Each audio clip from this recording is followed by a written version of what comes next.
Assalamu alaikum everyone. Am I audible to all of you?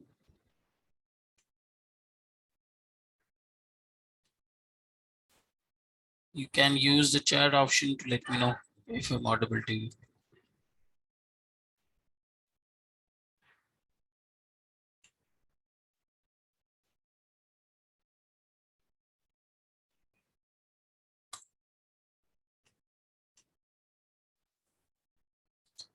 All right. ठीक हो गया जी.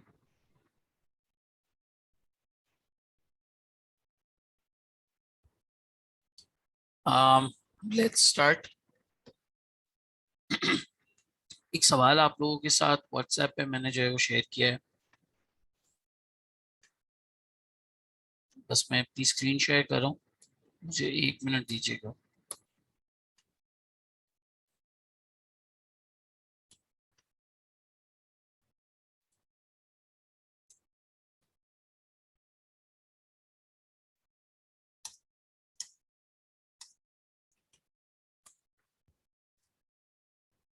हम उस सवाल को माइक्रोसॉफ्ट एक्सेल में ले आते हैं अपने पास और फिर उसके बाद उसका सोल्यूशन या उसको पढ़ना जो है वो स्टार्ट करते हैं. Just give me 2 more minutes.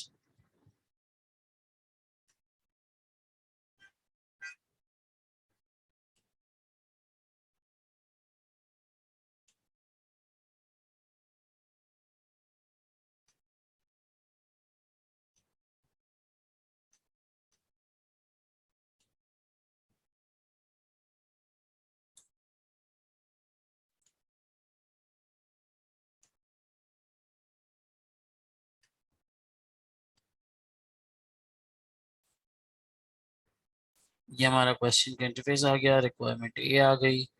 Sir आप एक्सेल पे सॉल्व करवाएंगे? बिल्कुल. कैलकुलेशन वगैरह के लिए बड़ा इजी हो जाता है. वरना सूरत हाल ये होती है कि मैं लोगों से कैलकुलेटर पे कैलकुलेट हुआ नंबर पूछता रहता हूँ और वहां से जो है वो आवाज़ आ नहीं रही होती. क्योंकि एक टेंडेंसी है रिकॉर्डेड ऑनलाइन क्लासेस के अंदर स्टूडेंट्स क्लास ज्वाइन करके फिर कहीं निकल जाते हैं. वो फिर ओवरऑल लेवल पे एक मसला बनता है. अच्छा चलो, ये हमारा पहला वाला एरिया हो गया. अब हम अपेंडिक्स 1 को ले लेते हैं. एक दफ़ा बस मैं पूरा क्वेश्चन यहाँ ले आऊँ, then will start.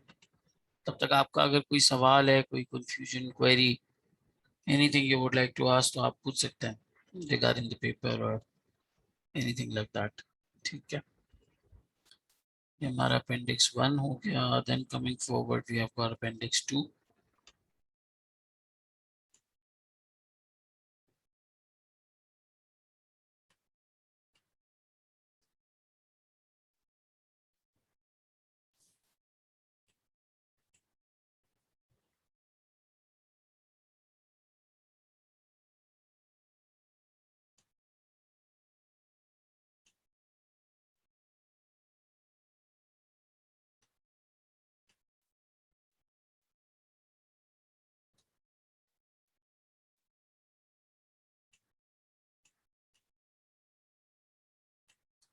I hope आप सबको ये एक्सेल फाइल नजर आ रही होगी. And the last is appendix 4 basically.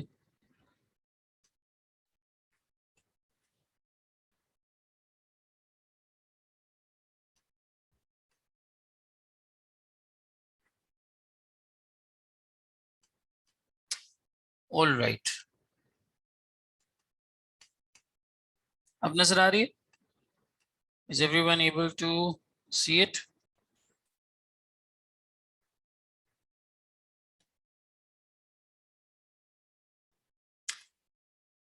चलें जी.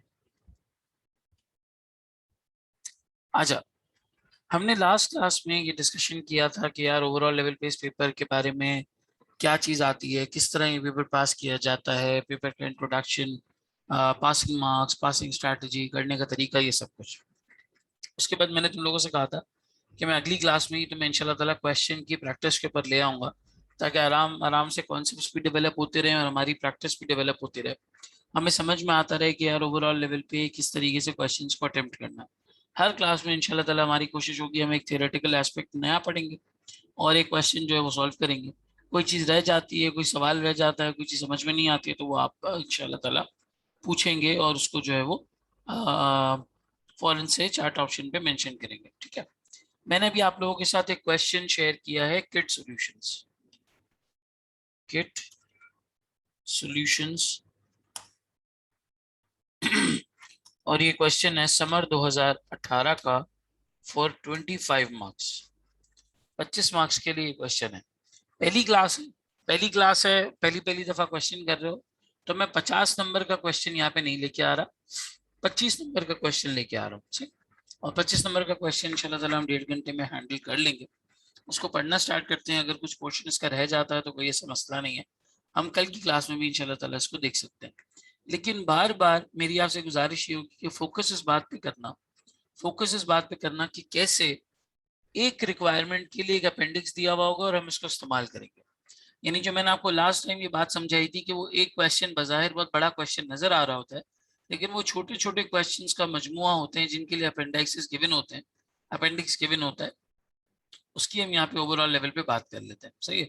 और इसको जो है वो देखते हैं। So everyone on board, start करें, रीडिंग शुरू करूं मैं क्वेश्चन की। भाई सारे लोग यस लिखेंगे तो काम चलेगा यार, पता नहीं होता कि जो लोग हैं वो एक्टिव है नहीं है। अटेंटिव रहना है, जो जो चीजें पूछता जाऊं उसका जवाब देते रहना है, पूरा फोकस क्लास की तरफ रखना है। खैर पहली पहली क्लास में तो सभी का फोकस होता है, वो आहिस्ता आहिस्ता रिकॉर्डिंग पे बेचारे स्लिप होना शुरू होता है। बहरहाल चलो ठीक है। Kid Solutions KIT is a listed IT company based in Pakistan, which operates through 3 divisions: software, hardware, and training. Sir जहां इसने बात कर दी डिविजनल परफॉर्मेंस की, जहां इसने बात कर दी डिविजन्स की, मेरे जहन में फौरन आना चाहिए कि यार एक कंपनी के डिवीजन का क्या मतलब होता है। सर एक कंपनी के डिवीजन का वो मेजर सेगमेंट मतलब होता है जिसका सीईओ उसकी सेपरेट डिसीजन मेकिंग करता है, उसके डेटा को सेपरेट स्टडी करता है। हाँ भाई अकाउंटेंट कौन से आईएफआरएस में हमने सेगमेंट के बारे में, डिविजन्स के बारे में पढ़ा है? थोड़ा देखिए ना कितना याद है यार लोगों को। थोड़ा मैं एंगेजिंग रखूंगा, तुम लोगों से बात करता रहूंगा ताकि तुम लोग सो ना जाओ और ना कहीं और निकल जाओ। आईएफआरएस 8 बेहतरीन हो गया। क्या बताता है भाई आईएफआरएस 8? एक सेगमेंट की मोस्ट लाइकली डेफिनेशन क्या है? माइक भी यूज कर सकते हो। किसको सेगमेंट कहा जाता है? कौन एक सेगमेंट की डेफिनेशन को क्वालिफाई करता है? मैं यहीं से बिजनेस सेंस निकालूंगा इंशाल्लाह ताला, यहीं से निकालूंगा। जी भाई हमने पढ़ तो लिया अकाउंटिंग में डेफिनेशन, जरा कोई बताएगा? एज पर क्राइटेरिया, लेकिन जहांगीर जीएस लिखा है उन्होंने अपना नाम, जहांगीर सिद्दीकी साहब। एज पर क्राइटेरिया, क्राइटेरिया बताएं। कैन कुछ सही बताने पे शुरू हो कि भाई major revenue, assets, by region, by product, ठीक है।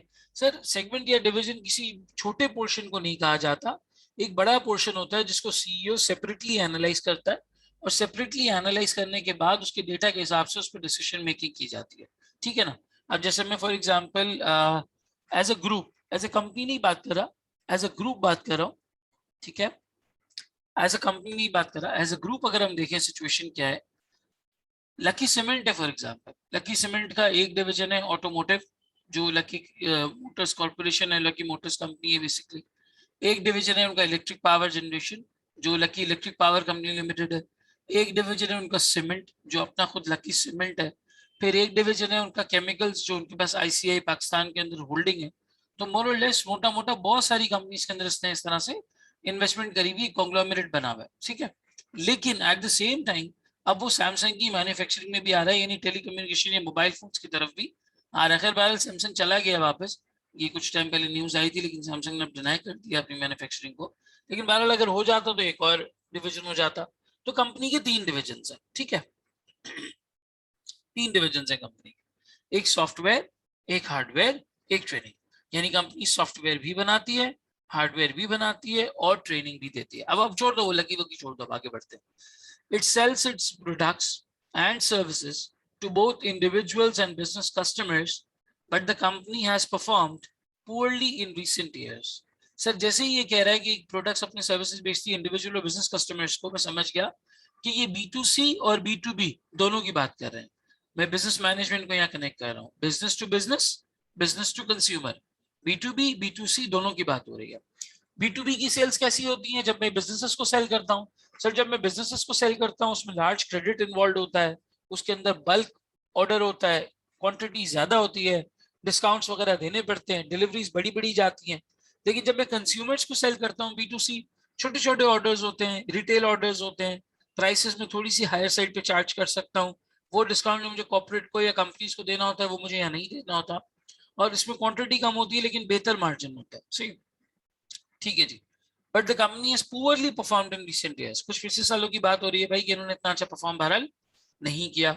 A significant proportion of the company's ordinary shares are still held by the private equity firm PPZ, and pressure from PPZ about the share price performance has resulted in the recent appointment of a new chief executive, Masood Khan, who has been tasked with improving performance.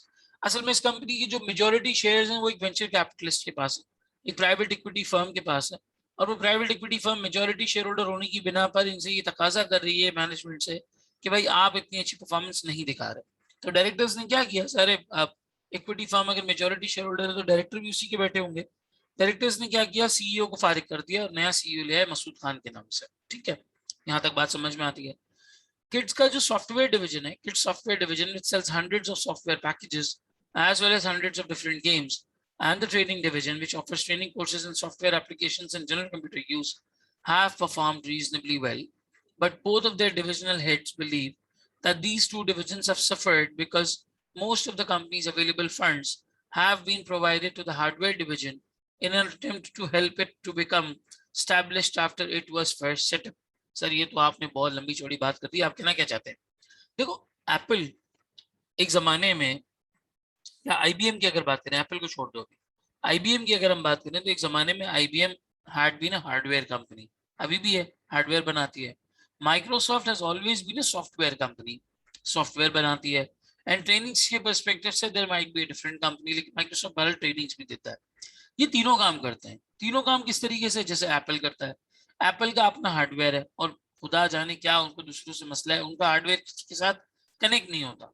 कोई भी उनकी hardware की चीज होगी वो किसी और के साथ कनेक्ट नहीं होगी, शेयरिंग नहीं होगी। आप एप्पल इकोसिस्टम में आ गए, अगर आपका एंड्रॉइड लैपटॉप है, एंड्रॉइड फोन है, तो वो बहरहाल मतलब कनेक्ट भी नहीं होगा एप्पल के फोन के साथ। सही है ना, समझ में आती है बात? तो एप्पल का अपना हार्डवेयर भी होता है, एप्पल का अपना सॉफ्टवेयर भी होता है। एप्पल जो है वो इस तरह की ट्रेनिंग्स और ये सारी चीजें भी जो है वो प्रोवाइड करता है।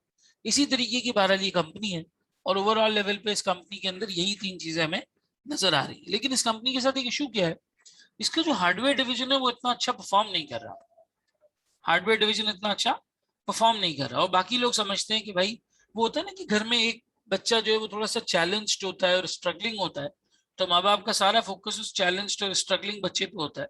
बाकी बच्चे बोलते हैं कि ठीक है यार, मतलब हम नॉर्मल है, हम मानते हैं, लेकिन नॉर्मल होने का ये मतलब थोड़ी कि हमें अटेंशन ही ना मिले, हमें जो है वो जो है वक्त ही ना मिले, सारा वक्त ये स्पेशल चैलेंज बच्चा जो है वो हमारा लेकर चला जाए। तो यही बात यहाँ पर हो रही है, वो बेचारे रो रहे हैं कि सारे पैसे हार्डवेयर डिवीजन को दे दिए इस उम्मीद में कि हार्डवेयर डिवीजन चल जाएगा, लेकिन हार्डवेयर डिवीजन अच्छी परफॉर्मेंस करके दे नहीं रहा। सही है, हार्डवेयर डिवीजन परफॉर्मेंस दे नहीं रहा। ठीक है, किड्स सॉफ्टवेयर डिवीजन की वाली बात हो गई। थर्ड पे आ जाओ। The hardware division was set up with a purpose-built factory in Pakistan to diversify into the manufacture of items such as computer cases, motherboards, central processing units, monitors, and disk drivers. But it has struggled a lot. एक minute दीजिएगा मुझे। Yeah, but it has struggled to compete with established multinational suppliers. It has continued to outperform below expectations, and Kit's board has agreed to sell the hardware division on 31st March 2019 for net cash proceeds of 3,000 million. 3,000 million के एवज इस business को बेचने की बात हो रही है, and withdraw from the hardware market completely. The board is still deciding how to use the net cash proceeds in the longer term. Sir क्या ये सिचुएशन हमने कभी जिंदगी में देखी है, किसी ने अपना हार्डवेयर डिवीजन उठा के बेच दिया? बिल्कुल, हमने ये चीज नोकिया में देखी है।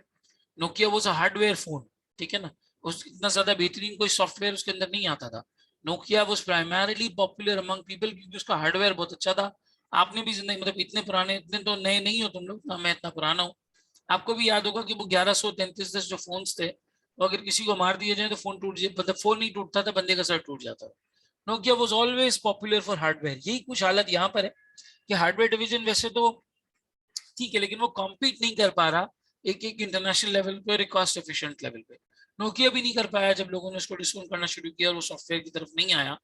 बहरहाल नोकिया व्हाट्सएप से भी बहुत कम अमाउंट में जो है वो बिका था। मेरे ख्याल 19 अरब में पूरा व्हाट्सएप बिका था, 19 अरब डॉलर में, और नोकिया जो है वो 7 अरब डॉलर के अंदर बिका था। जबकि उस वक्त भी नोकिया को खरीदते वक्त जो माइक्रोसॉफ्ट ने खरीदा था माइक्रोसॉफ्ट की कुछ ऑफिशियल्स का ये मानना था कि ये 2 अरब से ज्यादा की औकात नहीं रखता, 7 अरब भी बहरहाल इसके अंदर खर्च करना जो है वो ज्यादा था। खैर 3,000 मिलियन इन तकरीबन 3 बिलियन में हम इस बिजनेस को बेचने की बात कर रहे हैं और मार्केट से बाहर आने की बात करें। ये थोड़ी केस स्टडीज और ये चीजें मैं तुम्हें बताता रहूंगा ताकि एग्जाम्पल से एक लिंकेज क्रिएट हो जाए सवाल के साथ, वरना फिर तुम्हें बर्डनिंग लगेगा, ओवर बर्डन लगेगा कि यार ये क्या पढ़ा रहे हैं, तो बहुत ड्राई है, ये वो सब कुछ है। ठीक है, 3,000 में बेचने की बात हो गई। You are a newly appointed senior accountant at Kit, भाई आप सीनियर अकाउंटेंट लग गए, बहुत बहुत मुबारक हो आपको क्वालिफिकेशन के बाद। And you report to this chief financial officer, ठीक है, आप सीएफओ को रिपोर्ट करते हैं, लेकिन आपकी किस्मत ऐसी है कि सीएफओ पार्टी करने निकले हुए, ट्रेंड करने निकले हुए। With the CFO currently away from the office, you have been asked by Masood Khan to review the forecast information in appendix 1। Appendix 1 में जो फोरकास्ट इंफॉर्मेशन है उसके बारे में मसूद खान ने आपसे बोला भाई इसको पढ़ो, along with some notes on alternative uses of the net cash proceeds from the sale of the hardware division. Appendix 2 इसको भी पढ़ो। Masood Khan has asked you to prepare a draft report which addresses each of the following segments. अब इसने बोला भाई एक draft report बनाओ जिसके अंदर बताओ analyze the financial and strategic implications of the kit board's decision to close the hardware division including key ratios. Sir क्या कहना चाहता है ये कहना चाहता है कि की रेशियोज कैलकुलेट करो, रेशियोज कैलकुलेट करके इसका एनालिसिस करो और एनालिसिस करके ये बताओ कि क्या ये डिवीजन को बेचने का डिसीजन सही लग रहा है या नहीं लग रहा। स्ट्रेटेजिक इंप्लीकेशन का मतलब ये, plus explain the likely effects on the risk profile of KIT and on its share price of each alternative use of the net cash proceeds from the sale of the hardware division. Appendix 1 में इसने हमें forecast performance दी हुई, appendix 2 में इसने हमें use दिया भाई कि अगर हम बेच देते हैं तो इस 3,000 मिलियन की क्या दो अल्टरनेटिव यूजेस हमारे पास है, इस 3,000 मिलियन के क्या दो अल्टरनेटिव यूजेस हमारे पास है। दोनों के बारे में रिक्वायरमेंट 1 में कह रहा है एक रिपोर्ट बनाओ और बताओ। पहले पार्ट में ये बताओ कि कैसा लग रहा है तुम्हें ये डिसीजन बेचने का, दूसरे पार्ट में ये बताओ कि ओवरऑल लेवल पे कंपनी की शेयर प्राइस और कंपनी की रिस्क प्रोफाइल, इन दोनों पे क्या इंपैक्ट होगा अगर कंपनी इन ऑल्टरनेटिव्स में से किसी एक को अपना लेती है। ऑल्टरनेटिव 1 में क्या होगा, ऑल्टरनेटिव 2 में क्या होगा, ये दोनों चीजें बतानी है। फिर कहते हैं Masood Khan is drawn your attention to notes that he made after his appointment appendix 3 with reference to the code of corporate governance. ये बहरहाल ज्यादती थी, एक बहुत नेक्स्ट लेवल ज्यादती कि एमएसए 2 के पेपर के अंदर आप कोड ऑफ कॉर्पोरेट गवर्नेंस पूछते हैं। ये हमारा लोकल लॉ कंपनी लॉ वाला कोड ऑफ कॉर्पोरेट गवर्नेंस है। कितने लोगों ने लोकल लॉ पढ़ लिया है? जिन लोगों ने पढ़ लिया वो यस लिखेंगे। चलो ठीक है, एक डायरेक्ट मैसेज पे आया सर मैंने पढ़ लिया है, जेएस कहते हैं मैंने पढ़ लिया है, आदिल खान कहते हैं मैंने नहीं पढ़ा है। बहुत सारे लोगों ने नहीं पढ़ा होता यार, क्योंकि लॉ आप बिल्कुल लास्ट प्रायोरिटी पे लोग रखते हैं, शुरू में मेन पेपर्स दे देते हैं, लॉ को बाद में रखते हैं पढ़ने के लिए, पहले लॉ सबसे पहले दिया जाता था, मॉड्यूल ई का सबसे बड़ा पेपर होता था। बहरहाल चलो नहीं भी पढ़ा है तो कोड ऑफ कॉर्पोरेट गवर्नेंस के पर्सपेक्टिव से मैं समझा दूंगा। इसने अपेंडिक्स 3 में एक नोट दिया है हमें, ये देखो ये अपेंडिक्स 3 है। इस गवर्नेंस वाले पैराग्राफ के अंदर इसने पूरा बोर्ड का स्ट्रक्चर बताया कि कंपनी के बोर्ड पे कौन है कौन नहीं है, किस तरह के लोग हैं, हमें डेफिशिएंसीज आइडेंटिफाई करनी है जो as per the law non compliance, deficiencies identify करनी है, कह रहे ना with reference to the code of corporate governance identify improvements that could be made in the governance structure of Kit, वो आइडेंटिफाई करना है। देन लास्ट पॉइंट में कहता है you have also been given an extract from the management accounting information related to the software division।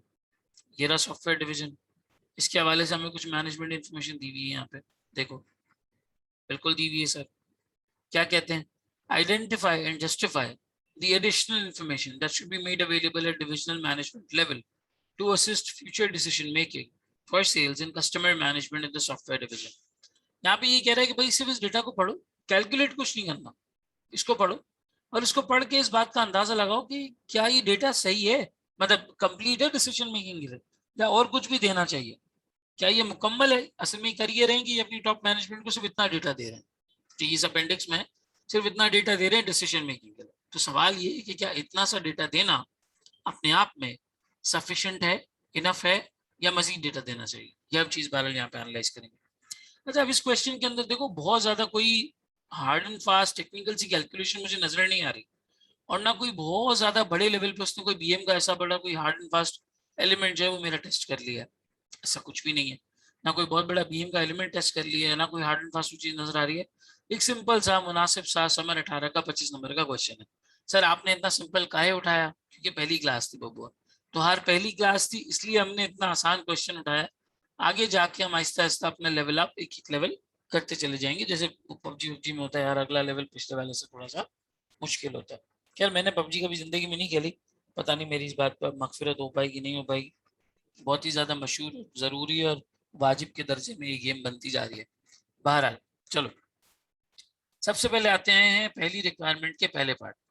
Analyse the financial and strategic implications of the kids board decision to close the hardware division. तो सबसे पहले हम आते हैं यहाँ पे, और यहाँ पे आने के बाद हम देखते हैं भाई इन्होंने हमें यहाँ पे ये दिया हुआ है, रेवेन्यू दिया हुआ है, ऑपरेटिंग प्रॉफिट दिया हुआ है, इंटरेस्ट दिया हुआ है, प्रॉफिट बिफोर टैक्स दिया हुआ है। Revenue, operating profit, interest, profit before tax, ये चार चीजें दी हुई है।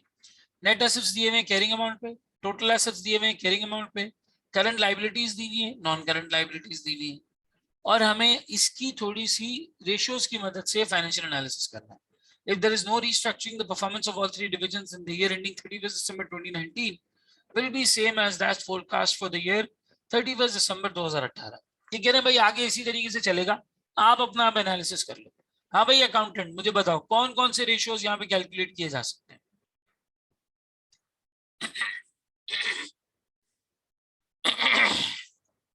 कौन कौन से रेशियोज निकाले जा सकते हैं?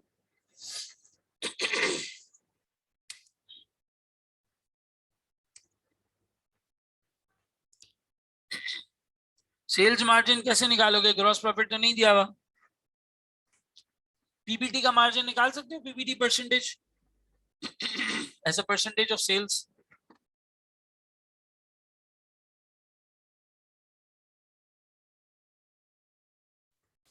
पीबीटी मार्जिन निकाल सकते हो। इंटरेस्ट कवर बिल्कुल,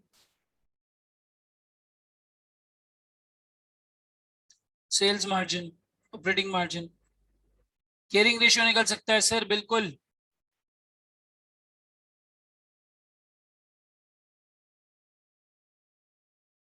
उसने तुम्हें टोटल एसेट्स बताए, करंट एसेट्स नहीं बताया।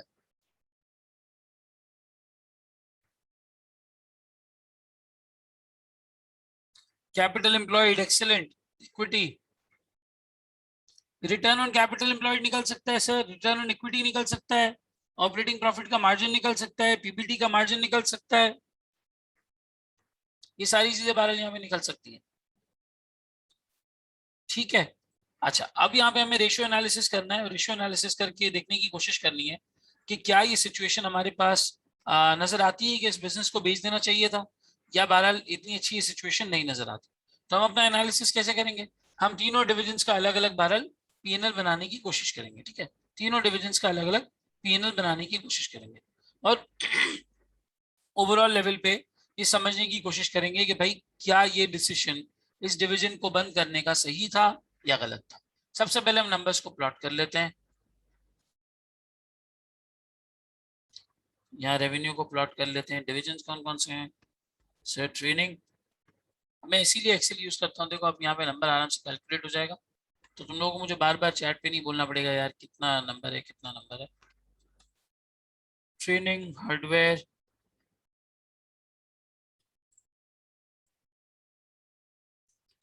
Software, total. ठीक है, ट्रेनिंग, हार्डवेयर, सॉफ्टवेयर और टोटल। और एक हम एनालिसिस ये भी कर लेते हैं कि अगर हम इसको निकाल देते हैं, इस हार्डवेयर डिवीजन को बेच देते हैं, तो बेचने के बाद हमारी परफॉर्मेंस कैसी होगी? तो बेचने के बाद क्या होगा?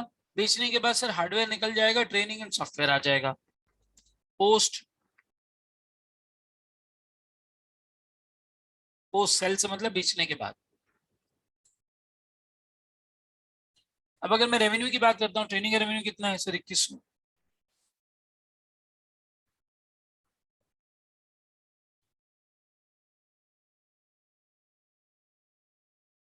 2100 है सर। हार्डवेयर का कितना है? 690। अच्छा मैं नंबर प्लॉट कर रहा हूँ, बस 5 मिनट लगेगी।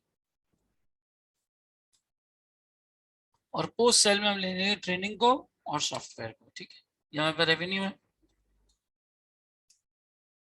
ऑपरेटिंग प्रॉफिट की अगर बात करें तो ऑपरेटिंग प्रॉफिट है 650, 95, 700। ठीक है, इंटरेस्ट की अगर हम बात करें तो इंटरेस्ट है सर 100, 75, 200। फिर हमारे पास है प्रॉफिट बिफोर टैक्स। टैक्स का रेट भी इसने हमें नहीं बताया। Profit before tax, profit before tax देखें तो 550, 200, 500, 1070 और 1050। ठीक है। Net assets 3200, 2650, 6100, and then we have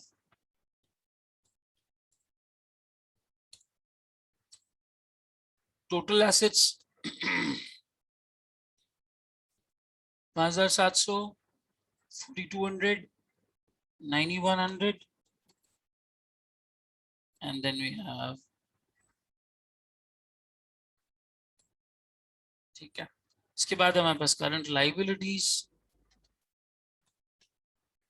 current liabilities are 2000, 1000, 2000, and then we have non current liabilities।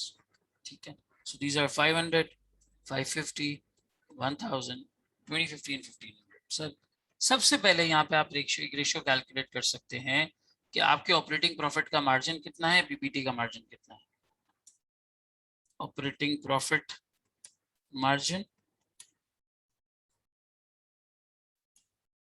दूसरा आप यहाँ पे कर सकते हैं पीबीटी का मार्जिन परसेंटेज। और सर ये मार्जिन कैसे निकलेगा? As a percentage of revenue निकलेगा। बड़ा सिंपल है सर, आप ऑपरेटिंग प्रॉफिट ले लें और डिवाइड कर दें इसको रेवेन्यू से, परसेंटेजेस आपके सामने आ जाएंगे। 31%, 14%, 20%, 23%, 24%। पीबीटी का मार्जिन ले लें sir, profit before tax divided by revenue, 26.19, 3%, 14%, 17% और 19%। ठीक है। ओवरऑल लेवल पे पीबीटी मार्जिन है। अब जरा से रुकते हैं, अपने पास भी ये दो रेशियोज कैलकुलेट कर लो, साथ साथ चलो। ये दो रेशियोज कैलकुलेट कर लो, जैसे ही कंप्लीट हो जाए मेरे पास डन लिखो चैट पे, तो मैं फिर इनको इंटरप्रेट करता हूँ या आप लोगों से इस पे व्यूज लेता हूँ।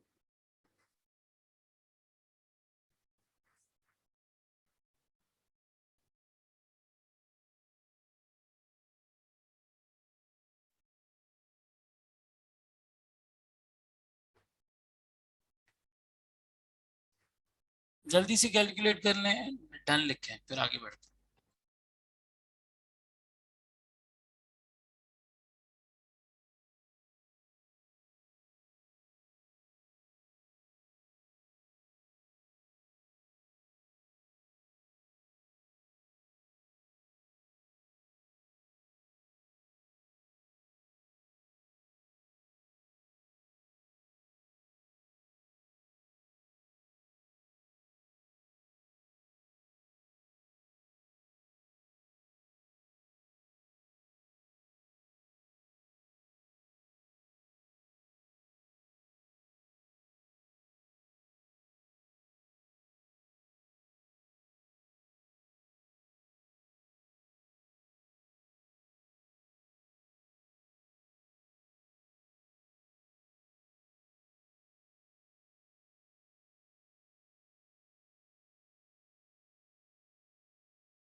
जी भाई, हो गया कैलकुलेट?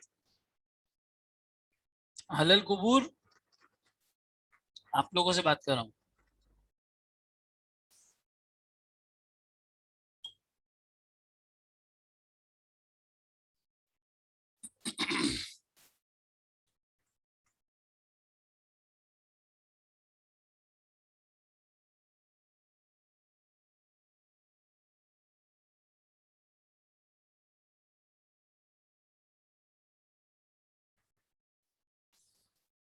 चलो कितने लोगों ने यस लिखा है? ये साद, अरशद, फातिमा, आदिल खान। हो गया कैलकुलेट? ये दोनों कैलकुलेट कर लिए? असल ना एमएसए 2 में इस चीज पर एम्फेसिस नहीं होता कि बहुत मुश्किल मुश्किल कैलकुलेशंस आए। तुम उन कैलकुलेशंस को इंटरप्रेट कैसे करते हो वो तुम पैराग्राफ फॉर्म में लिखोगे। मैं यहाँ पे बुलेट्स बनाऊंगा, वो तुम्हें पैराग्राफ फॉर्म में लिखने हैं अपने पास। जी भाई। अब जरा इसकी इंटरप्रिटेशन बताएं। क्या नजर आ रहा है ऑपरेटिंग प्रॉफिट मार्जिन और पीबीटी मार्जिन देख के? ऐसा लग रहा है कि डिसीजन सही है इसको बेचने का या नहीं है?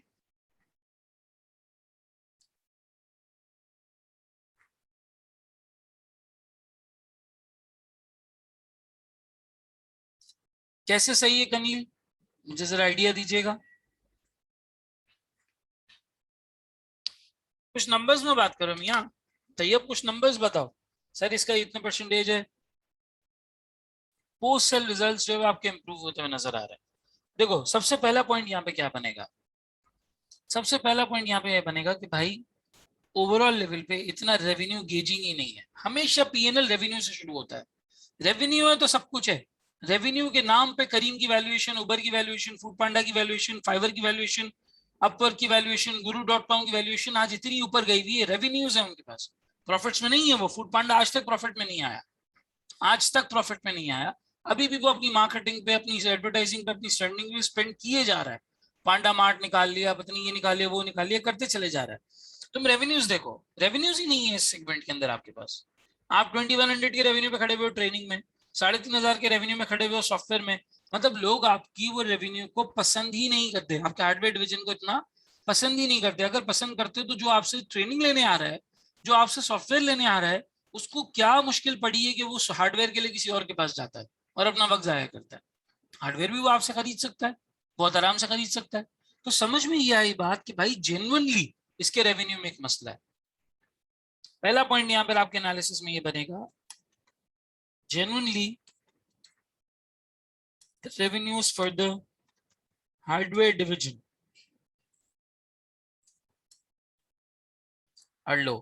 जेन्युइनली लो है जो रेवेन्यूज हार्डवेयर डिवीजन के, सर नजर आ रहा है। उसके बाद आ जाओ, चलो लो है भी, समझ भी आती है बात कि भाई लो है।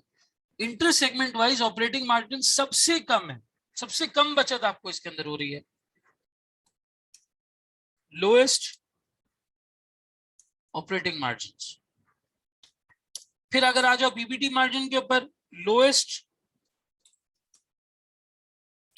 प्रॉफिट बिफोर टैक्स परसेंटेज या मार्जिन, सामने नजर आ रहा है बिल्कुल ठीक है।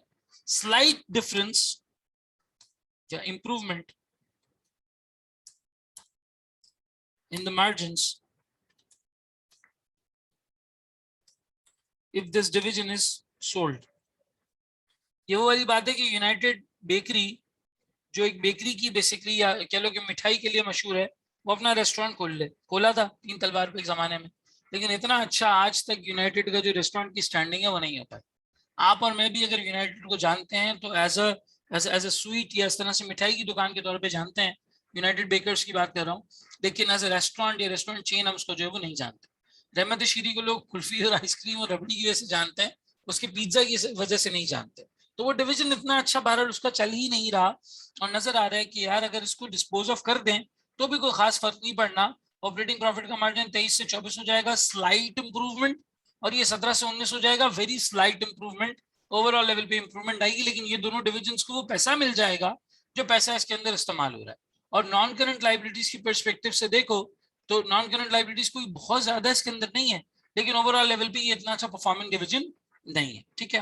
अब सर ये तो हो गई operating profit margin, PBT margin की बात। एक और रेशियो यहाँ पे निकाला जा सकता है, that is basically your return on capital employed.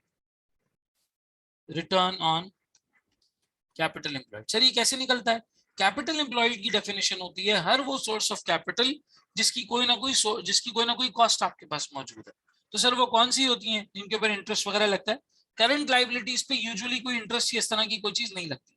तो जो टोटल एसेट्स है, यानी आपकी जो पूरी आपकी जो एंटायर बैलेंस शीट है, उस टोटल एसेट्स में से आप अपनी करंट लाइबिलिटीज को बहरहाल माइनस कर देते हैं। टोटल एसेट्स में से करंट लाइबिलिटीज माइनस होती है और ये डिवाइड हो जाता है ऑपरेटिंग प्रॉफिट से। So operating profit divided by total assets minus current liabilities. यही करते हैं हम यहाँ पे। ये हमारा ऑपरेटिंग प्रॉफिट है जी सर, बिल्कुल है।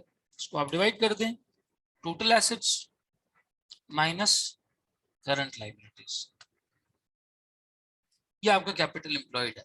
इसके अंदर आपका शेयर कैपिटल, इसके अंदर आपका प्रेफरेंस, इसके अंदर आपके डिबेंचर्स, आपके टीएफसीज, आपके बैंक लोन्स, आपके नॉन करंट लायबिलिटीज, ये सब इसके अंदर आ जाता है। ठीक है, ये आपने निकाल लिया return on capital employed. BFD में हम इन रेशियोज को पढ़ते हैं अल्हम्दुलिल्लाह। 18%, 3%, 10% और ये 13%। अगर यहाँ पर आप देखो तो 3% lowest return on capital employed, lowest return on capital. Profit में इसका कंट्रीब्यूशन देखो, कंट्रीब्यूशन में तो प्रॉफिट पूरी कंपनी मिला के 1070 रुपए कमा रही है प्रॉफिट बिफोर टैक्स। पूरी कंपनी मिला के 1070 रुपए कमा रही है। 550 ट्रेनिंग कमा के दे रहा है, 500 सॉफ्टवेयर कमा के दे रहा है, 20 रुपीज सिर्फ हार्डवेयर कमा के दे रहा है। वेरी स्मॉल कॉन्ट्रीब्यूशन, या कह लो lowest negligible contribution in the overall PBT of the company। अच्छा आगे क्या होगा पता है? This might turn into losses। This hardware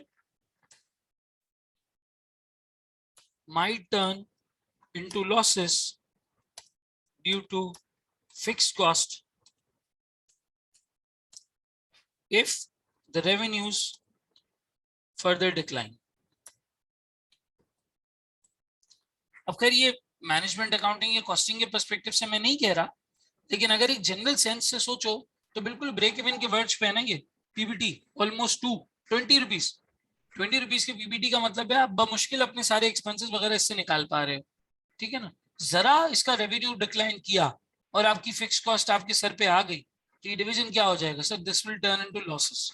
ये आपको ग्रॉस प्रॉफिट दे रहा है, आज तो आप पीबीटी पे खड़े हुए हो, लेकिन कल को ये आपको ग्रॉस लॉस देगा जीपी के लेवल पे, और फिर एडमिन एक्सपेंसेस, सेलिंग एक्सपेंसेस का बर्डन इसके ऊपर और होगा, और फिर ये कर कर आके बॉटम में एक बहुत बड़ा सा स्वलन, ये सूजा हुआ एक एलिमेंट बन जाएगा जो आपके पूरे बिजनेस को डेंट देगा। तो सर ये सारे रीजंस की मद्देनजर रखते हुए इसको बेचना बहरहाल एक सेम डिसीजन है, समझ में आती है बात। ठीक है, एक और रेशियो यहाँ पे निकाला जा सकता है, return on equity. Profit after tax तो नहीं दिया हुआ, प्रॉफिट बिफोर टैक्स ले लेते हैं।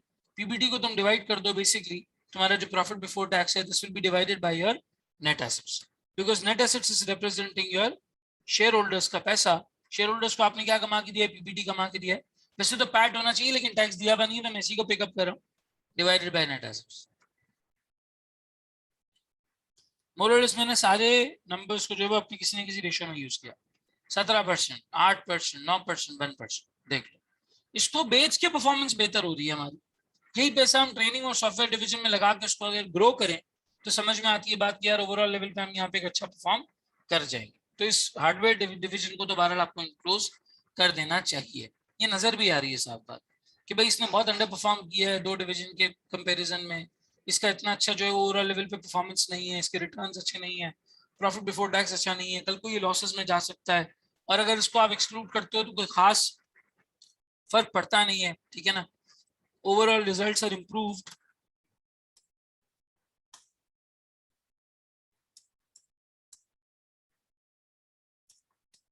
नौ नंबर के क्वेश्चन के लिए मेरा ख्याल इतना काफी है। Overall results of the company are improved if this division is sold out for rupees 3000 में।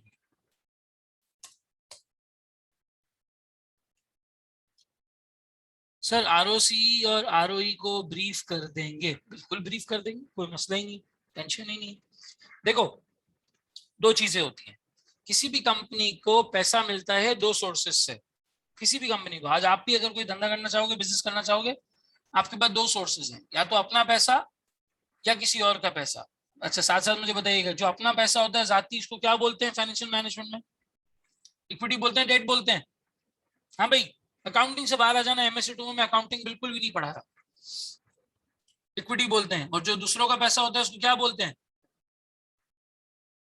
डेट बोलते हैं। एक फिक्स्ड इंटरेस्ट, फिक्स्ड रिटर्न जो डिविडेंड का होता है, क्यूमुलेटिव, एक cumulative redeemable preference share financial management की पर्सपेक्टिव में असलियत के एतबार से डेट है, इक्विटी है।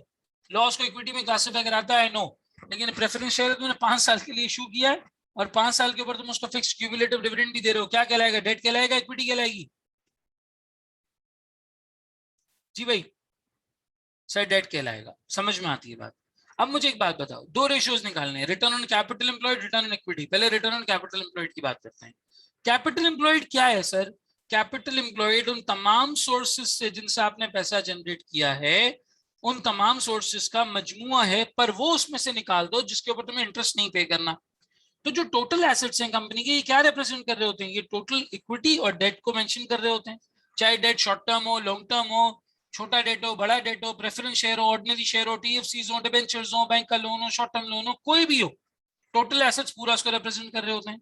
लेकिन क्या हमें करंट लाइबिलिटीज की जो जो उधार है, जो 3 महीने का क्रेडिट, 2 महीने का क्रेडिट मुझे वेंडर्स ने दिया हुआ है, इसके ऊपर क्या मुझे उनको कोई रिटर्न कमा के देना होता है? जी भाई, सारे लोग लिखेंगे चैट पे, क्या मुझे करंट लाइबिलिटीज के क्रेडिटर्स को कोई रिटर्न कमा के देना होता है? नहीं सर, नहीं कमा के देना होता। लेकिन डेट होल्डर्स को, TFCs, debentures, bonds, commercial paper, loan notes, इनको मुझे इंटरेस्ट कमा के देना होता है? जी सर, बिल्कुल कमा के देना होता है। इक्विटी होल्डर्स को डिविडेंड कमा के देना होता है? जी सर, बिल्कुल कमा के देना होता है।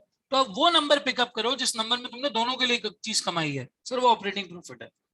ऑपरेटिंग प्रॉफिट से भी इंटरेस्ट नेट नहीं हुआ, इसको कहते हैं earning before interest and tax, या profit before interest and tax. इससे भी इंटरेस्ट नेट नहीं हुआ और इससे जो है वो सारी चीजें नेट नहीं हुई। इससे अगर हम टैक्स बहरहाल माइनस कर लें तो ओवरऑल लेवल पे हमें पता चल जाएगा कि हमने अपने तमाम फाइनेंस प्रोवाइडर्स को क्या कमा के दिया है। हमने अपने तमाम फाइनेंस प्रोवाइडर्स को क्या कमा के दिया है, वो कहलाता है रिटर्न ऑन कैपिटल एम्प्लॉयड। तो मैंने टोटल एसेट्स में से करंट लाइबिलिटीज को क्यों माइनस कर दिया? सीएल होगा। करंट लाइबिलिटीज को क्यों माइनस कर दिया? सर इसलिए माइनस कर दिया क्योंकि करंट लाइबिलिटीज को मुझे कोई रिटर्न कमा के नहीं देना। बाकी जितना कुछ टोटल एसेट्स में, या तो वो मेरा है या वो उधार का है, यानी या वो इक्विटी के अगेंस्ट है या वो डेट के अगेंस्ट है। इक्विटी पे डिविडेंड कमा के देना है, डेट पे इंटरेस्ट कमा के देना है, और इन दोनों नंबर्स का जो मजमुआ है वो ऑपरेटिंग प्रॉफिट है।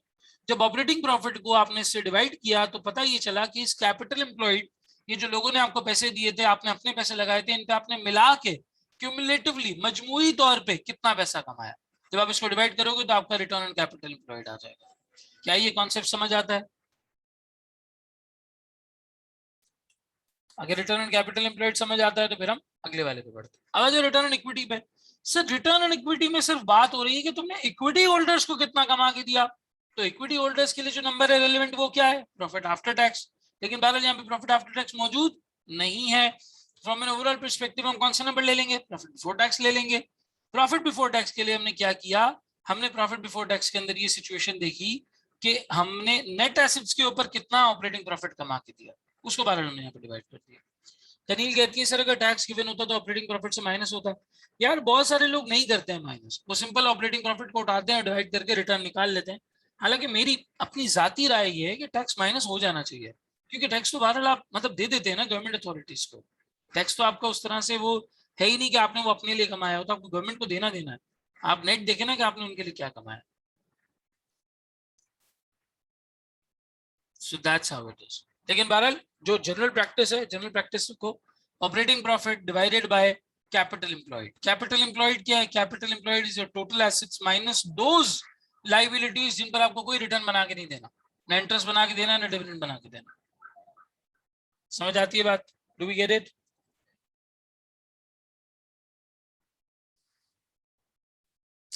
क्लियर हो गया कनील आपको?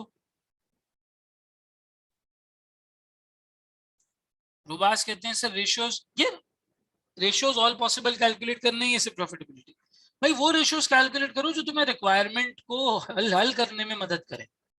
अब मतलब इंटरेस्ट कवर वाली चीज ठीक है, तुम निकाल सकते हो यहाँ पे, लेकिन वो डिवीजन बेचना है या नहीं बेचना है, कंपैरिजन के लिए वो कोई इतना यूजफुल रेशियो नहीं है, तो उसकी यहाँ पे बहरहाल जरूरत नहीं है। वो कैलकुलेट करो जो तुम्हें तुम्हारी रिक्वायरमेंट को जस्टिफाई करने में हेल्प करता है। नहीं नहीं, ऐसा नहीं हो सकता आदिल, वरना फिर 9 नंबर। आदिल कहते हैं सर अगर सिर्फ पीपीटी गिवन होता तो, या 9 नंबर के सवाल में ऐसा नहीं हो सकता, फिर उसके मार्क्स होते 2 या 3। खाली पीपीटी देख के तुम लिख देते भाई इस तरह से है, बेच देना चाहिए, नहीं बेचना चाहिए। अगर उसने 9 नंबर दिए तो वो तुम्हें डिटेल भी देगा लिखने के लिए। ठीक है, समझ आया? सारे लोग यस लिखेंगे भाई, जिस जिसको समझ आया सब लोग रिस्पॉन्ड करेंगे चैट में। Everyone would do. चले जी, बेहतरीन हो गया, बेहतरीन हो गया। मुझे बताओ, क्या ये कोई बहुत मुश्किल चीज थी जो हमने की? क्या MSc 2 मुश्किल लग रहा है आपको?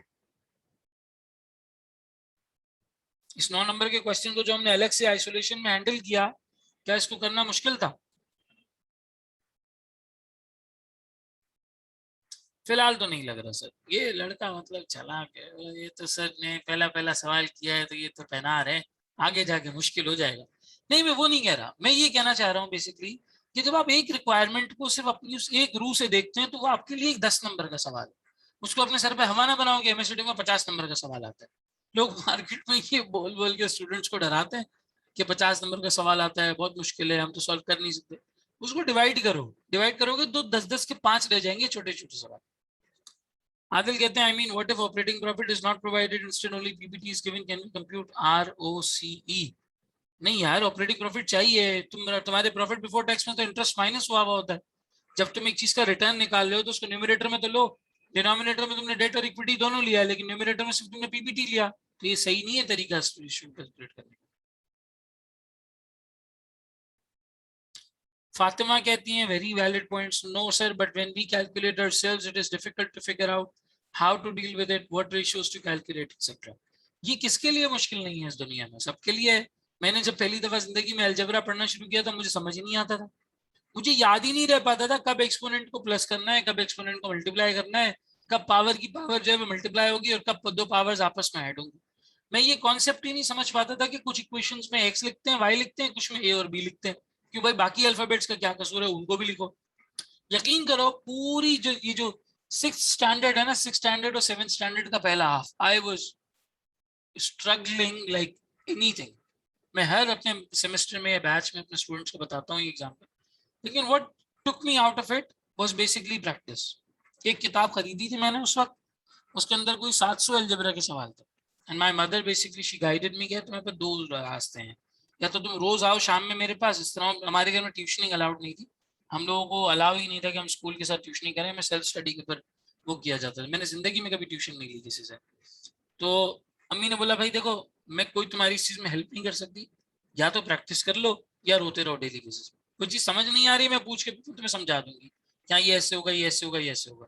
लेकिन तुम ये बोलोगे मैं करना नहीं चाहता, तो उसका कोई हल नहीं है, उसमें मैं तुम्हें कोई हेल्प नहीं करने वाली, और ना तुम्हें इसके हवाले से और कोई एक्सटेंडेड सपोर्ट मिलेगा। आई बेसिकली आखिरी रिजल्ट क्या रहा उसका, मैंने किताब खरीदी, उसके अंदर 700 अलजबरा के सवाल थे, सारे के सारे सॉल्व कर दिए। करता गया, सेंस बनता चला गया। और यही चीज यहाँ पे भी आपके सवाल का जवाब Fatima, this comes from practice, सीधी बात। कई कंपनीज का एनालिसिस करने के बाद आज अल्लाह का शुक्र है कि जहन में आती है चीज, ये रेशियो निकल सकता है, ये निकल सकता है, ये निकल सकता है। लेकिन ओवरऑल लेवल पे अगर आप देखें तो ये चीज प्रैक्टिस से आती है। आपने आज पहला सवाल किया है, आप इंशाल्लाह ताला प्रैक्टिस करती चली जाएं, तो इस तरह की आपको डिफिकल्टीज इंशाल्लाह नहीं आएंगी, रास्ते आपके खुलते चले जाएंगे। ठीक है ना? चलो, ये हो गया हमारा पहला वाला पार्ट। सर ये पॉइंट्स हम रिपोर्ट फॉर्मेट में लास्ट में रिमेनिंग रिक्वायरमेंट्स के साथ कंबाइन करके शो करेंगे। नहीं, तुम सिंपल हेडिंग डालोगे, रिक्वायरमेंट ए पार्ट 1, रिक्वायरमेंट ए पार्ट 1, और तुम ये लिखना शुरू करोगे फैक्टर्स। ये पहले ही एनालिसिस करोगे, पूरा मैथमेटिकल एनालिसिस करोगे, और उसके बाद इसके पॉइंट्स इस तरह से मैंने बुलेट्स में लिखे हैं, तुम पैराग्राफ फॉर्म में 2-2 3-3 लाइन के पैराग्राफ फॉर्म में लिखना शुरू करो। वो एक रिपोर्ट की शक्ल बार इख्तियार कर लेगा। ये इस तरह की जो रिक्वायरमेंट है ना A1, इसकी हेडिंग डाल के। ठीक है।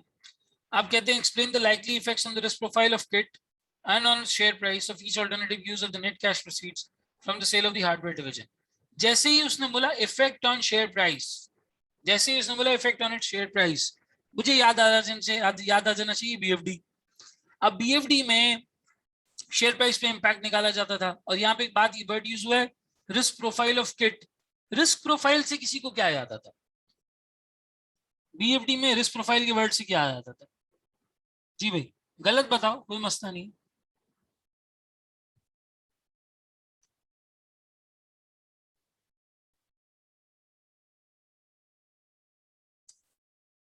Strategic implication, standard deviation, sir beta, risk profile was the beta. एक शेयर की वॉलेटिलिटी कितनी है, इसका बीटा कितना है,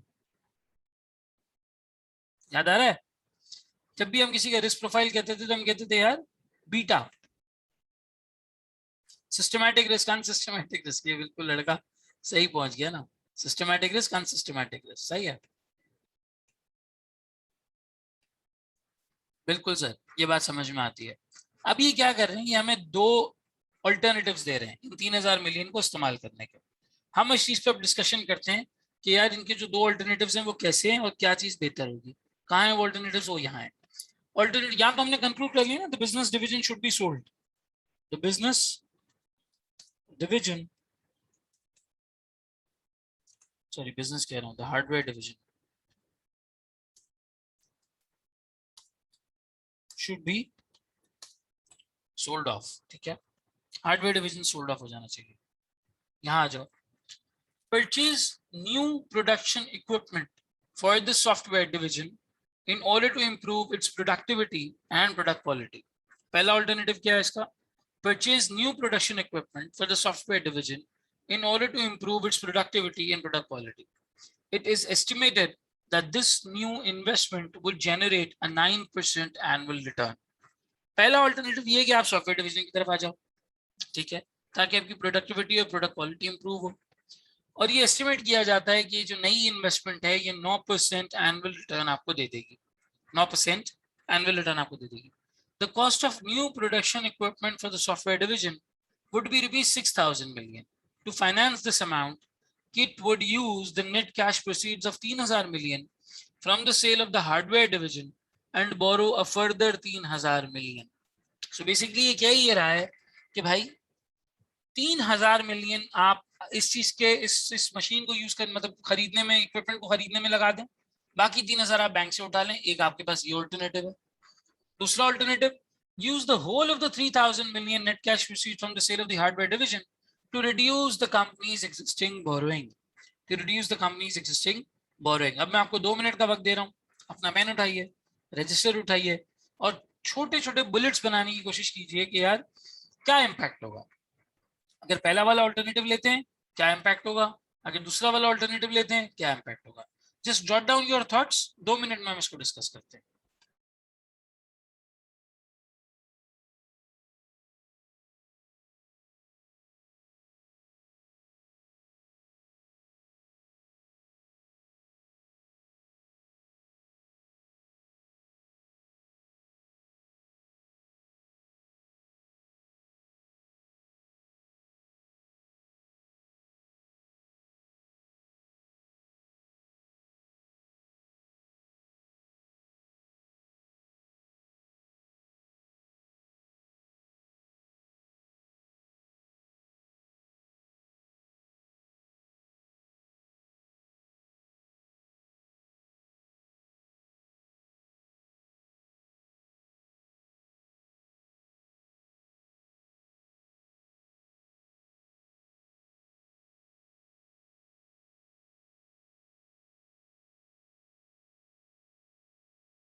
जी भाई, क्या थॉट्स आते हैं जहन में? कोई कुछ शेयर करना चाहेगा? सर ऑल्टरनेटिव 1 में ये नजर आ रहा है, ऑल्टरनेटिव 2 में ये नजर आ रहा है।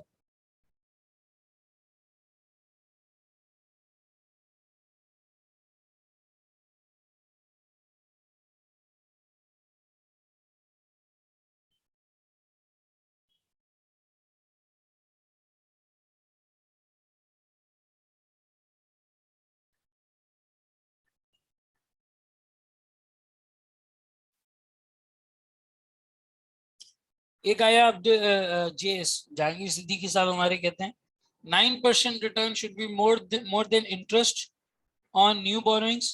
नेट रिटर्न देखना चाहिए। ऑलराइट, नेट रिटर्न हमें यहाँ पे देखना चाहिए। और रुबास कहते हैं सर ऑल्टरनेटिव 1 के हिसाब से कंपनी पे डेट बर्डन बढ़ जाएगा एंड फाइनेंशियल रिस्क इंक्रीज होने की वजह से कई इंक्रीज होने का मसला है। ठीक है। ऑल्टरनेटिव 1 पॉजिटिव एनपीवी अब्सॉर्ब्ड इन शेयर प्राइस। जबरदस्त यार, बहुत अच्छे थॉट्स है, बेहतरीन, जबरदस्त। देखो आप इसको स्टेप बाय स्टेप एनालाइज करते हैं। अभी हमारी एग्जिस्टिंग लाइबिलिटी कितनी है? सर हमारी एग्जिस्टिंग लाइबिलिटी है, अगर हम इस डिवीजन को भेज देंगे ओवरऑल लेवल पे, तो 550 से हमारी नॉन करंट लाइबिलिटी जो है वो कम हो जाएगी, यानी इंटरेस्ट बेरिंग लाइबिलिटी जो है वो कम हो जाएगी 550 से। और टोटल हम 3000 का ये बिजनेस बेच रहे हैं। इसके नेट एसेट्स देखो 2650 के हैं, बिग ये 3000 का रहा है, थोड़ी बहुत गुडविल इसके अंदर एसोसिएटेड होगी, तो 3000 का ये बिजनेस जा रहा है। अब यहाँ पे एक चीज देखो, तुम 500 का डेट निकाल रहे हो अपने बिजनेस से और 3000 नए डेट को वेलकम कर रहे हो, 3000 के नए डेट को ओवरऑल लेवल पे वेलकम कर रहे हो। बिल्कुल सही कर रहे हो, सबने सारी बातें अल्हम्दुलिल्लाह, इट्स वेरी गुड। यही सारी वो चीजें जो मुझे डिस्कस करनी थी। यहाँ पे तुम्हारा ओवरऑल डेट जो है वो इंक्रीज करेगा। लिखते चले जाते हैं ऑल्टरनेटिव 1 में, alternate 1 overall debt position of the company will likely increase by 2500 million. ठीक है, एग्जैक्ट नंबर जो भी हो तुम लोग लिख सकते हो। 2500 मिलियन से तकरीबन हमारी डेट की पोजीशन बढ़ जाएगी। ठीक है, this will increase the financial risk of the company.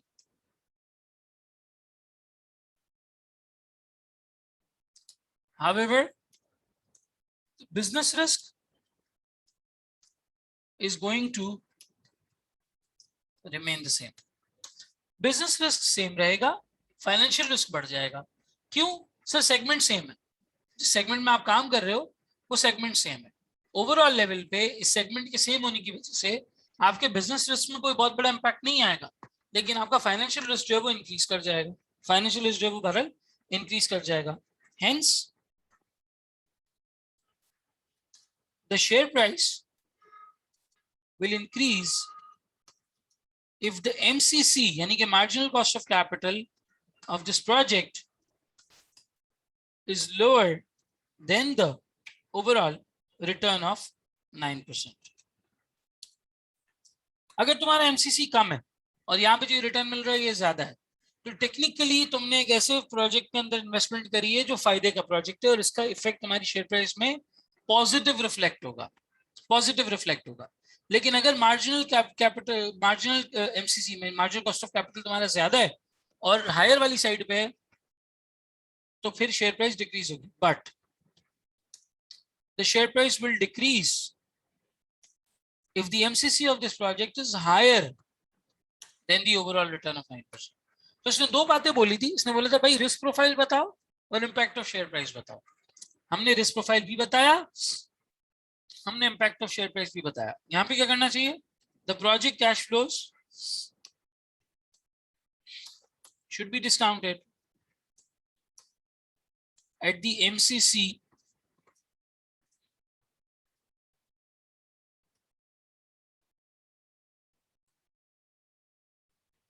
calculated as a result of increased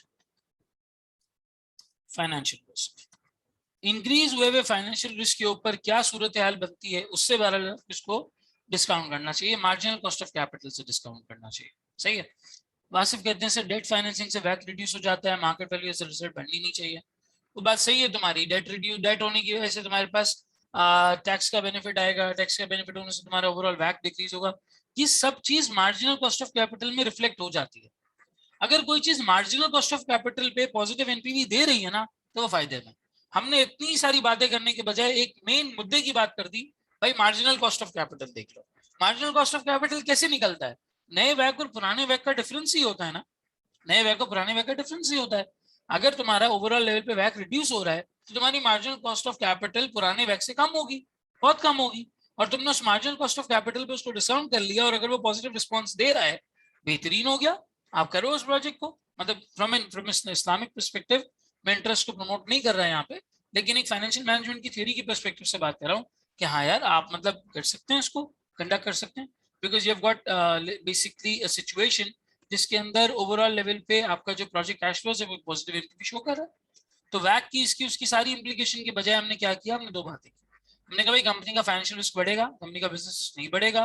company अगर एमसीसी से जस्टिफाई कर सक रही है इस प्रोजेक्ट को, कर सकती है, बिल्कुल नहीं, वरना नहीं करे। सर आपने ये कैसे डिटरमिन किया कि बिजनेस तो सेम रहेगा? देखो सेम इसी डिवीजन में इन्वेस्ट कर रहा है जो डिवीजन अभी चल रहा है, जो डिवीजन अभी चल रहा है, सॉफ्टवेयर डिवीजन।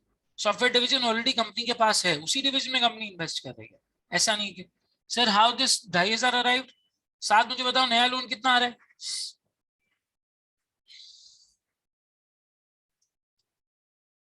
नया लोन कितना आ रहा है? 3,000। पुराना लोन कितना जा रहा है जब तुम हार्डवेयर डिवीजन को बेच रहे हो? 500। ये यहाँ पे मैंने अभी बताया था ना, 500 ही था ना। हाँ, non current liability hardware division की 550, ये निकल जाएगी ना। हार्डवेयर डिवीजन की लाइबिलिटी हार्डवेयर डिवीजन के साथ चली जाएगी।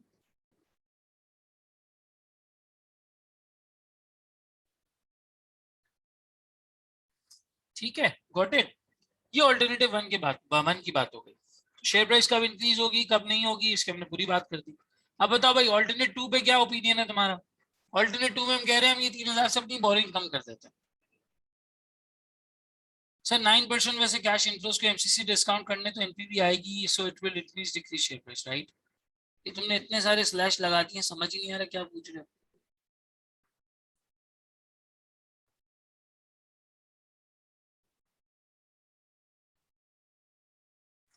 हाँ बिल्कुल ऐसे ही है, पॉजिटिव एनपीवी पे शेयर प्राइस में पॉजिटिव इंपैक्ट होगा, नेगेटिव एनपीवी पे शेयर प्राइस में नेगेटिव इंपैक्ट होगा। एवरीवन पे मैसेज भेजा करो, बाकी लोगों को पता चले मैं क्या बात कर रहा हूँ। उन लोग एलियन समझते हैं कि सर पता नहीं किससे बातें कर रहे हैं, लिखा हुआ तो कुछ नहीं है चैट के ऊपर। हाँ भाई ऑल्टरनेट 2 के बारे में बताओ एवरीवन, शेयर प्राइस पे क्या इंपैक्ट होगा?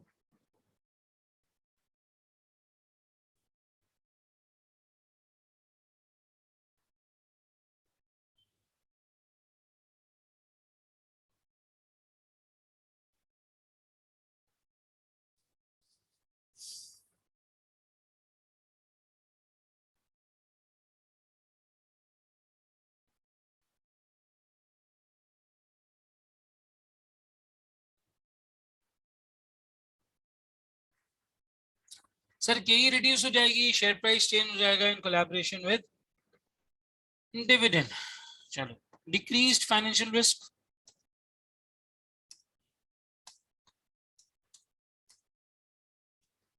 of the company, KE will decrease, hence the overall WACC is going to decrease.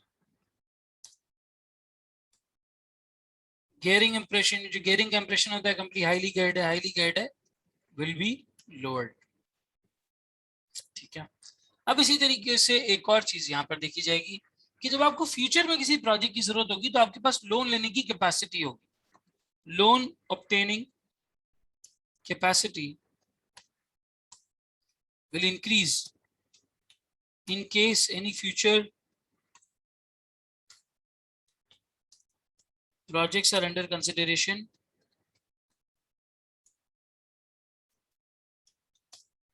Future में कोई आपको प्रोजेक्ट ऐसा टेकअप करना है, कोई चीज करनी है तो यहाँ पे इंक्रीज होगा। ठीक है सर, फाइनेंशियल रिस्क डिक्रीज होगा, ओवरऑल लेवल पे कंपनी की गेयरिंग कम होगी तो आपकी शेयर प्राइस जो है वो भारत इंक्रीज कर जाएगी, क्योंकि आप कमा के उतना ही दे रहे हो, लेकिन कहीं जो है आपकी रिड्यूस हो गई है, so it will increase the share price and reduce the risk profile. ठीक है, रिस्क प्रोफाइल आपका रिड्यूस होगा, शेयर प्राइस आपकी इंक्रीज कर देगा। Sir, I think cheaper source of finance when replaced will actually cause WACC to rise. We should check overall gearing. हाँ वो तुम्हारी बात ठीक है, लेकिन कई बार रिड्यूस हो जाएगा, कई बार ओवरऑल लेवल पे रिड्यूस हो जाएगा। सही है।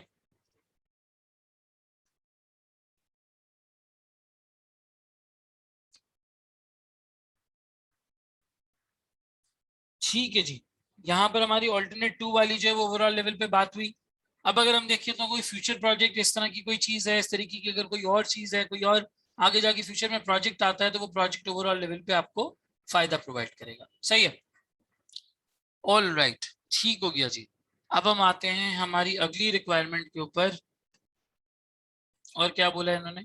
सर यहाँ इन्होंने अगली रिक्वायरमेंट दी है, Masood Khan has drawn your attention to the notes that he made soon after his appointment with reference to the code of corporate governance. Identify improvements that could be made in the governance structure of KIT. KIT के governance structure के हिसाब से, एक minute, हमारे पास एक question आया हुआ है कि कैसे ओवरऑल लेवल पे डिक्रीज होगी। देखो इस तरह से है कि तुम्हारा फाइनेंशियल रिस्क डिक्रीज हो जाएगा ना, तो कल तक जो फाइनेंशियल रिस्क का प्रीमियम तुम अपनी केई में रिफ्लेक्ट करके दे रहे थे वासिफ, वो 12 उस पर जो है डिक्रीज हो जाएगा। साथ तुम्हारी बात बिल्कुल सही है कि वैक ओवरऑल लेवल पे आपका इंक्रीज करना चाहिए क्योंकि चीपर सोर्स ऑफ फाइनेंस, लेकिन ये कैलकुलेशन करके पता चलेगा। अगर हमारे पास ओवरऑल लेवल पे गेयरिंग होती है, इंटरेस्ट रेट्स होते हैं, तो उसके हिसाब से हम वैक को यहाँ पे डिफाइन कर सकते थे। तो तुम वो बिल्कुल सही कह रहे हो, वैक की हम यहाँ पे इस तरह से बात कर देते हैं।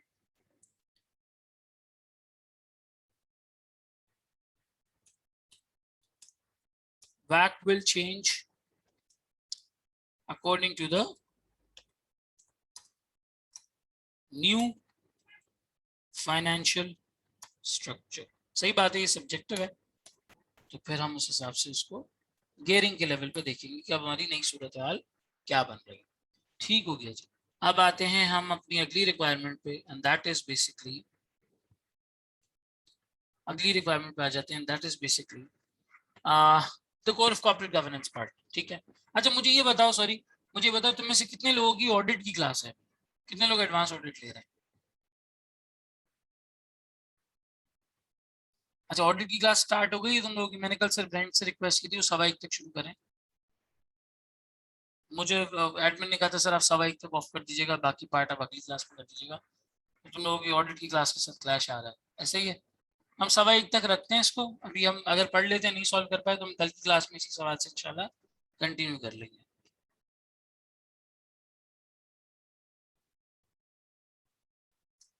जवेरिया कहती हैं सर टू बी ऑनेस्ट एक अच्छा खासा पीरियड गुजर गया, एक आध पेपर क्लियर किए हुए, किस तरह से वो किया जाए? आप सिंपल उसको गो थ्रू कर लें, अपने रजिस्टर को, फॉर्मूला बुक को मैंने वो शेयर भी किया हुआ है, एक आध दफा गो थ्रू कर लें, 2-3 क्वेश्चंस के बाद आपको चीजें याद आने लगेंगी इंशाल्लाह। ऐसा नहीं है कोई मस्ता नहीं होगा, 2-3 क्वेश्चंस के बाद आपको चीजें याद आने लगेंगी, परेशान ना हो, आराम से हो जाएगा, कोई इशू नहीं है इसके अंदर। ठीक है, कोड ऑफ कॉर्पोरेट गवर्नेंस के बारे में क्या बता रहे हैं? कोड ऑफ कॉर्पोरेट गवर्नेंस के बारे में कहते हैं the board consist of 7 directors, 7 directors हैं बोर्ड के, out of which 4 are executive directors who have each held these posts for over 10 years, and myself, before I was appointed, the chair also acted as the chief executive। 7 directors हैं, सबसे पहले तो majority executive directors की है, majority नहीं होनी चाहिए। Independent director कोई नहीं है, इंडिपेंडेंट डायरेक्टर होना चाहिए। ओवरऑल लेवल पे जो चेयरमैन है वही चीफ एग्जीक्यूटिव है, ये दोनों सेम नहीं होने चाहिए। कोई फीमेल रिप्रेजेंटेशन नहीं है बोर्ड के ऊपर। At board level all major functions are carried out by the main board with no sub committees. Sub committees होनी चाहिए, ऑडिट कमेटी, HR&R कमेटी, इस तरह की सारी कमिटीज होनी चाहिए। The internal audit department is headed by Sami Ahmed, a certified internal auditor. अब certified से ये नहीं पता चल रहा चार्टर्ड अकाउंटेंट है या नहीं है, member of a professional body है या नहीं है, इसका क्राइटेरिया चेक करना चाहिए। Who served the company in various positions prior to his appointment as head of internal audit। Various positions हमें कोई मसला नहीं है, लेकिन ये क्राइटेरिया पूरा बहरहाल मीट कर रहा हो। तो इन्होंने कोड ऑफ कॉर्पोरेट गवर्नेंस की यहाँ पे अमेंडमेंट्स बोली हैं। अब ज्यादती है MSc2 के पेपर में होना नहीं चाहिए, क्योंकि नहीं भी उसने लर्निंग आउटकम में लॉ वो इस तरह की चीजें नहीं दी है, लेकिन एहतियातन कोड ऑफ कॉर्पोरेट गवर्नेंस देख के जाना। बहुत छोटा सा डॉक्यूमेंट है, ना समझ में आए तो मैं समझा दूंगा, हम क्लास में पढ़ लेंगे एक दफा पूरा साथ मिला के। कोड ऑफ कॉर्पोरेट गवर्नेंस छोटा सा एरिया है जो बताता है कि आपकी बोर्ड की कॉम्पोजिशन क्या होनी चाहिए। जिन लोगों को नहीं भी याद आ रहा, मैं पॉइंटर्स लिख रहा हूँ, इंशाल्लाह ताला आपको याद आ जाएगा। एक बोर्ड ऑफ डायरेक्टर्स पे इंडिपेंडेंट डायरेक्टर्स नहीं है। there are no independent directors on the board.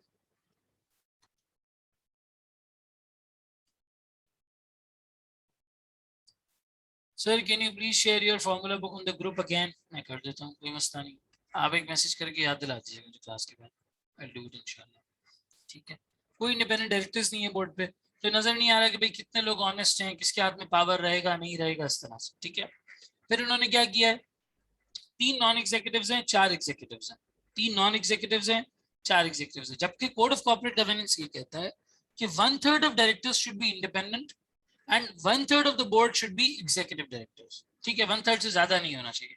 Independent तो यहाँ कोई नहीं है. 4 एग्जीक्यूटिव डायरेक्टर्स हैं, hence more than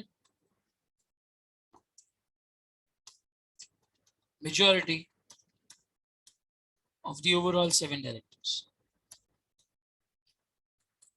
ये सारे जो है वो साथ नहीं होने चाहिए, इतने ज्यादा नहीं होने चाहिए. Plus chairman and CEO cannot be the same persons whatsoever. Chairman और सीईओ जो है वो सेम पर्सन्स बहरहाल नहीं हो सकते. क्लियर कट बात है, लॉ के अंदर लिखा हुआ है, हमें इसको यहाँ पे फॉलो करना है. वो उन्होंने फॉलो नहीं किया हुआ. इन्हें इंडिपेंडेंट डायरेक्टर्स रखने चाहिए, नॉन एग्जीक्यूटिव डायरेक्टर्स रखने चाहिए, ताकि इनके बोर्ड का जो कॉम्पोजिशन है वो लॉ के हिसाब से बन सके. ठीक है. No female representation on the board.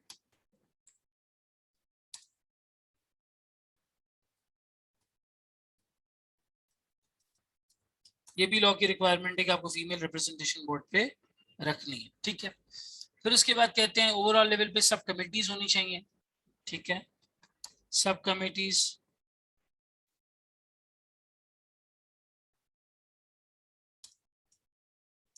As per the law should be there. HR&R होती है, ऑडिट कमेटी होती है, इस तरह की मुख्तलिफ कमिटीज होती है. And criteria for internal auditor should be checked. ये देखा जाए कि इंटरनल ऑडिटर का जो क्राइटेरिया है वो बहरहाल मीट हो रहा है या नहीं हो रहा. इंटरनल ऑडिटर का जो क्राइटेरिया है बहरहाल यहाँ पे मीट होना चाहिए. सो ये बहरहाल कुछ चीजें हैं जो कोड ऑफ कॉर्पोरेट गवर्नेंस की कंपनी को बहरहाल बेहतर करनी चाहिए. कितने मार्क्स के लिए क्वेश्चन था सर? 4 नंबर के लिए. तो 4 डेफिशिएंसीज हमने बहरहाल यहाँ पे आइडेंटिफाई करके दे दिए. 4 नंबर का बहरहाल मसला नहीं है. ठीक है. अब आ जाते हैं रिक्वायरमेंट सी के ऊपर, लेकिन तुम लोगों की ऑडिट की क्लास है तो बहरहाल हम कोड ऑफ कॉर्पोरेट गवर्नेंस तक रखते हैं. Sir, chairman was the CEO before appointment of Masood, so it is now. नहीं वो तो सही है, लेकिन अगर मसूद भी चेयरमैन है तो ये कैसे पता कि मसूद चेयरमैन नहीं है?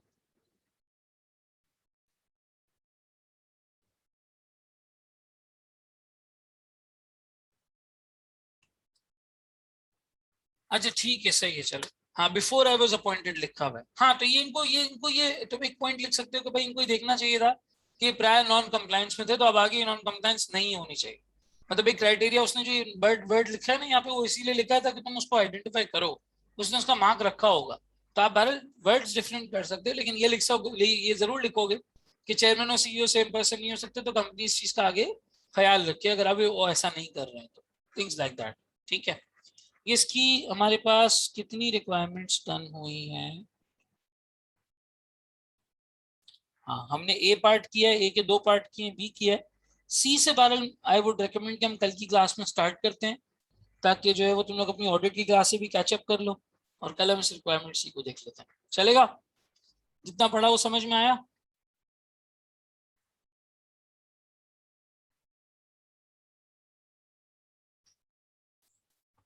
चलो ठीक हो गया. मैं ये एक्सेल फाइल तुम्हारे साथ शेयर कर लूंगा. हाँ मैं कर रहा हूँ, एक्सेल फाइल शेयर कर रहा हूँ.